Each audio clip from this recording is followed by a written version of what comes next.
Mga guys, so ngayong araw na to gagawa tayo ng super juice. At may nagtatanong sa akin kung ano daw to.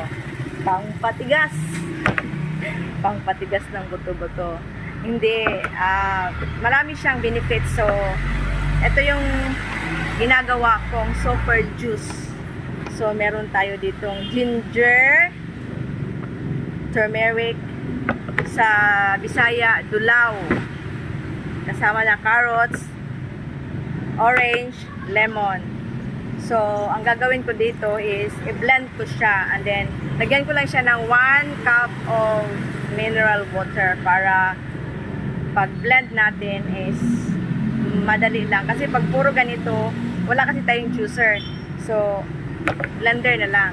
Pwede rin samahan ng pipino. Pero itong pipino, ibang ano ko nito, iba ang gagawin ko.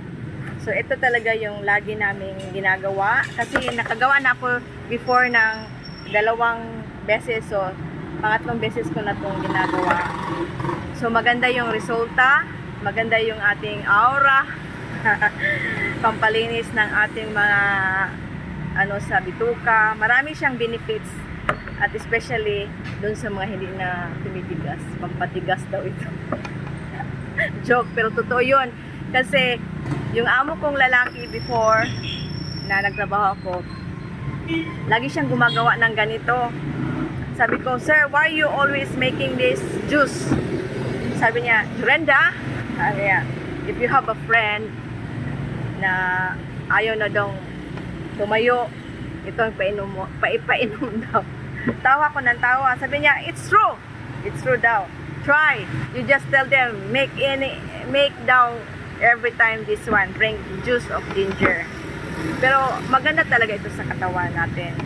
Hindi lang sa ganun na story lang yon, pero the truth is very good sa ating katawan, very healthy and healthy living.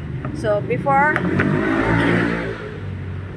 nito inumin, pag naging juice na before kakakain, so pag gising mo ng umaga, 1 shot nito ang yun. Tas after 30 minutes pwede ka na kumain. So very healthy guys. So ito yung gagawin ko ngayon, pampatigas. Joke.